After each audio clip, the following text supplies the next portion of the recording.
माताजी मित्रों, जय विहोतમાં तो फरीથી આપણા નવા બ્લોગમાં તમારું હાર્દિક સ્વાગત કરું છું।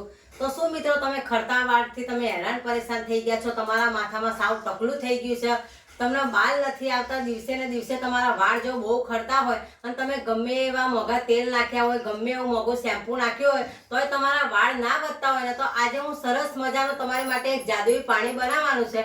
एक पण રૂપિયાના ખર્ચા વગર બધી જ વસ્તુ ઘરમાં રહેલી છે, આપણે કોઈ વસ્તુ બહારથી નથી લાવવાની અને ઘરમાં રહેલી વસ્તુથી જ આપણે પાણી બનાવવાનું છે। તો તમે આ પાણીનો ઇસ્તેમાલ કરશો ને તો તમારા વાળ એટલા તેજીથી વધવા મળશે કે આજુબાજુ વાળો તમને પૂછશે કે હાવ ટકલું હતું, માથામાં વાળ નતા, તે એવું તો શું નાખ્યું તે આટલા બધા વાળ તારા લાંબા થઈ ગયા। તો એના માટે તમે વિડીયો પૂરેપૂરો જોવો, વિડીયોમાં બન્યા રહો। વિડીયો કયા ગામથી કયા શહેરથી જોવો છો એ કોમેન્ટમાં લખી જણાવો। तो एना माटे आपणे सरस पाणी बनाववानुं छे। जो तमने सफेद वाळनी पण समस्या रहती होय एनामां पण आ पाणी काम लागशे, तमारा सफेद वाळने दूर करी अने काळा वाळ पण लावी देशे अने एकदम चमकदार सिल्की अने शाइनी अने लांबा एटला सरस तमारा वाळ थई जशे। तो चालो मारी साथे बन्या रहो। आपणे पाणी केवी रीते बनाववानुं छे, एनी अंदर कई कई वस्तु नाखवानी छे ए पण हुं तमने विडियोमां बतावी दઉં। तो तमारे जो पाणी बनावવું होय तो एना माटे तमारे लोखंडनी ज कढ़ाई लेवानी छे। लोखंडनी कढ़ाईमां आयरन छे, आयरननुं पोषण जो तमारा वाळने मळशे ने એટલે તેજીથી તમારા વાળ ગ્રોથ થવા મળશે। એટલે તમારે આવી લોખંડની કઢાઈ લેવાની છે। સ્ટીલની કે ધાતુના વાસણમાં તમારે આ પાણી નથી બનાવવાનું। તો આપણે હવે ગેસ ચાલુ કરી દેવાનો છે। તો આ રીતે આપણે ગેસ ચાલુ કરી દઈએ અને ધીમો રાખી દેવાનો છે। અને આની અંદર હું કઈ વસ્તુ નાખું છું એ પણ હું તમને વિડીયોમાં બતાવી દઉં। તો આપણે આટલી 2 ચમચી જેટલી ચા નાખી દીધી છે અને એની અંદર નાખી દેવાનું છે। આવું કોઈ પણ શેમ્પુ હોય તમારી પાસે તો શેમ્પુ નાખી દેવાનું। તો આપણે 1-2 ચમચી ચા અને આ શેમ્પુ લીધું છે આની અંદર નાખી દેવાનું છે। તો આ બધી જ વસ્તુ આપણે આની અંદર નાખી દીધી। હવે બીજું શું નાખવાનું છે કે અહીંયા મેં લઈ લીધા છે મેથી દાણા। તો તમારે 1 ચમચી જેટલા મેથી દાણા નાખી દેવાના છે અને અહીંયા 1 ચમચી જેટલા તમારે ચોખા લઈ લેવાના છે, એ પણ નાખી દીધા છે। અહીંયા મેં 2 પાંખડી મીઠો લીમડો લીધો છે, એ પણ તમારે આની અંદર નાખી દેવાનો છે। હવે આની અંદર નાખવાનું છે આપણે 1 ગ્લાસ પાણી। આ 1 ગ્લાસ પાણી નાખી દીધું। આ બધાને આપણે મિક્સ કરી દેવાનું છે આવી રીતે અને પાણી એકદમ ઉકળી અને એનો કલર ના બદલી જાય ત્યાં સુધી આ પાણીને આપણે ઉકાળવાનું છે। तो तमारे आ रीते आ पाणी उकाळी लेवानुं अने आ पाणीनो इस्तेमाल तमारे अठवाडियामां 2 वार करवानो छे। जो तमारा खरता वाळनी समस्या हशे, सफेद वाळ हशे, माथामां टकलुं थई गयुं हशे, वाळ न आवता होय तो आ पाणी नाखशो ने तो तमारा सफेद वाळ गायब थई जशे ने एटला तेजीथी तमारा वाळ वधवा मळशे ने के तमे जोईने हैरान थई जशे के मारा माथामां टकलुं हतुं ने आटला बधा जंगलनी जेम वाळ आई गया। तो आ पाणीने तमारे कम्प्लीट उकाळी लेवानुं छे अने एकदम लांबा અને ટકલું હશે તમે કપાવતા કપાવતા થાકી જશો ને એટલા તેજીથી તમારા વાળ વધવા મળશે ને એટલા લાંબા તમારા વાળ થઈ જશે। તો સરસ આપણું પાણી ઉકળી જાય તે હેદે આને ઉકાળી લઈએ।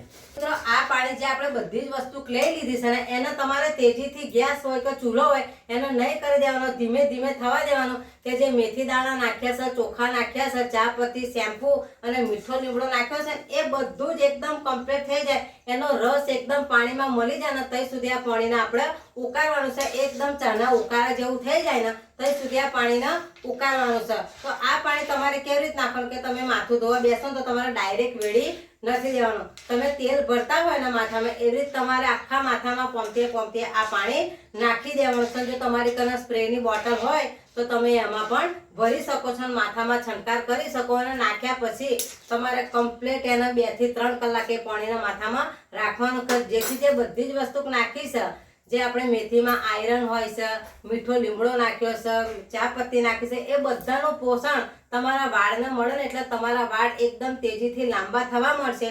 અને એટલા બધા લાંબા થશે તો તમે એવું વિચારશો કે અત્યાર સુધીના મેં પૈસા પાણીમાં નાખ્યા, શેમ્પુ નાખ્યું, તેલ નાખ્યો પણ વાળ ના બન્યા। જો પહેલા આવી ખબર હોત ને આ પાણી બનાવીને તમે નાખ્યું હોત ને તો 1 પણ રૂપિયાના ખર્ચા વગર તમારા વાળ એટલા તેજીથી વધવા મળત ને કે તમારા પૈસા ખર્ચવા ના પડત। તો આ પાણીને તમારે રાગે રાગે ઉકાળવાનું છે કે બધી વસ્તુ અંદર મિક્સ થઈ જાય ને એવી રીતે તમારા પાણી ઉકાળી લેવાનું છે અને ઉકાળ્યા પછી એકદમ ઠંડુ થઈ જાય ત્યારે તમારા માથામાં ઇસ્તેમાલ કરવાનો છે અને એને લગાવ્યા પછી તમારા માથામાં બરાબર ઘસવાનું છે. એટલે જે મિત્રો આપણું સરસ પાણી ઉકળવા માંડ્યું છે.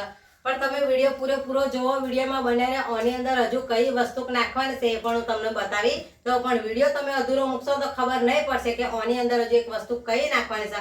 આ પાણીને તમારે બરાબર ઉકાળવાનું છે. જ્યાં સુધી આ પાણી અડધું ના થઈ જાય ત્યાં સુધી આ પાણીને તમારે ઉકાળી લેવાનું છે. ધીમી ગેસ ઉપર જ એને ઉકાળવાનું છે કે જેથી બધી જ વસ્તુ નાખી છે એ પાણીમાં એક રસ થઈ જાય અને બધું જ મિશ્રણ થઈ જાય ત્યાં સુધી તમારે આ પાણી ઉકાળી લેવાનું છે. આપણું પાણી ઉકળી ગયું છે અને આને તમારે હજુ ઉકળવા દેવાનું છે. જ્યાં સુધી અડધું ના થાય ત્યાં સુધી આ પાણીનો ઇસ્તેમાલ તમારે કેવી રીતે કરવાનો છે એ પણ હું તમને વિડીયોમાં બતાવી દઉં. આ પાણી તમે ઉકાળો છો અને ડાયરેક્ટ વાટકીમાં નાખી દો અને પછી તમે માથું ધોઈ નાખો છો. એ ભૂલ તમારે નહીં કરવાની કે આની અંદર ઉકાળ્યા પછી ઠંડુ થવા દઈને આપણે કઈ વસ્તુ નાખવી છે એ તમે નાખશો ને તો એકદમ ચમત્કારી તમારા વાળ થઈ જશે ને એટલા બધા સુંદર થશે ને એટલા બધા લાંબા અને ઘેરા થશે ને તો તમે પણ વિચારમાં પડી જશો કે મેં જો આ પાણીનો ઇસ્તેમાલ અત્યારે કર્યો, જો પહેલા કર્યો હોત તો મારા વાળ આટલા નાના ના હોત, એટલા બધા લોબા થઈ જશે. પણ આ પાણી તમારે અઠવાડિયામાં 2 વારનો ઇસ્તેમાલ કરવાનો છે. 15 દિવસમાં 4 વાર તમારે ઇસ્તેમાલ કરવાનો છે. જો તમે 1 કે 2 વારનો ઇસ્તેમાલ કરશો અને તમે આને છોડી દેશો તો તમારા વાળ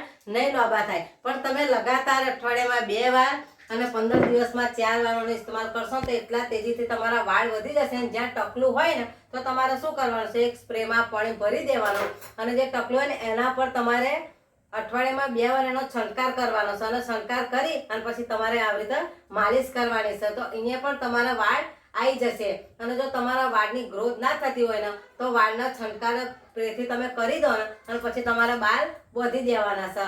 અને આ પાણીનો બધો જ રસ તમારા બાલના આપણું પાણી ઉતરી ગયું છે. હવે આપણે ગેસ કરી દેવાનો છે બંધ.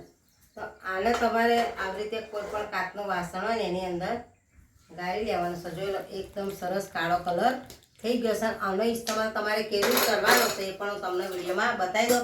અને આની અંદર કઈ વસ્તુ નાખવાની છે એ પણ હું તમને વિડીયોમાં બતાવી દઉં કે આ પાણીને તમારે ઠંડુ થઈ જાય પછી જ આનો માથામાં ઇસ્તેમાલ કરવાનો છે. તો આ પાણીમાં જેટલી વસ્તુ નાખી છે એ બધાનો રસ આની અંદર ઉતરી ગયો છે અને તમારા વાળ એટલા લોબા થઈ જશે. તો આની અંદર નાખવાનું છે આપણે એલોવેરા જેલ. તમારી પાસે એલોવેરા જેલ ના હોય તો તમે કુંવર પાટું પણ નાખી શકો છો. તો આની અંદર આપણે થોડીક એલોવેરા જેલ નાખી દઈશું.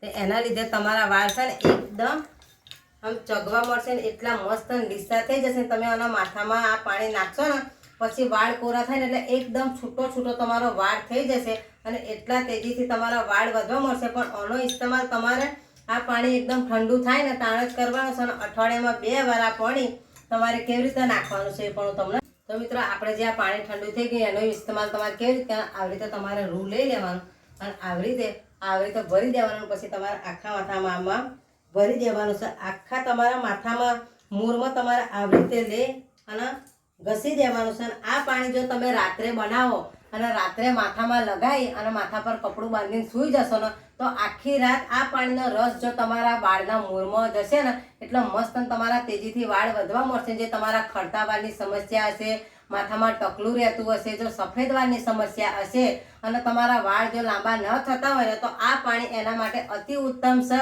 તો આ પાણીનો ઇસ્તેમાલ તમારા 1 પણ રૂપિયાના ખર્ચા વગર, તમે જોયું ને આપણે બધી જ વસ્તુ ઘરમાં રહેલી હતી એનાથી આ પાણી બનાવ્યું છે. તો તમારે આવી રીતે પાણી બનાવી દેવાનું અને અઠવાડિયામાં 2 વારનો ઇસ્તેમાલ કરજો. તો આવા જ વિડીયો જોવા માટે મારી ચેનલને સબસ્ક્રાઈબ કરજો, સપોર્ટ કરજો. આગલો વિડીયો કયા સ્ટેપ પર બનાવું તે પણ તમે લખી જણાવજો. અને ફરીથી મળીશું નવા વિડીયો સાથે. ત્યાં સુધી બધાને જય વિહોતમાં. Bye bye.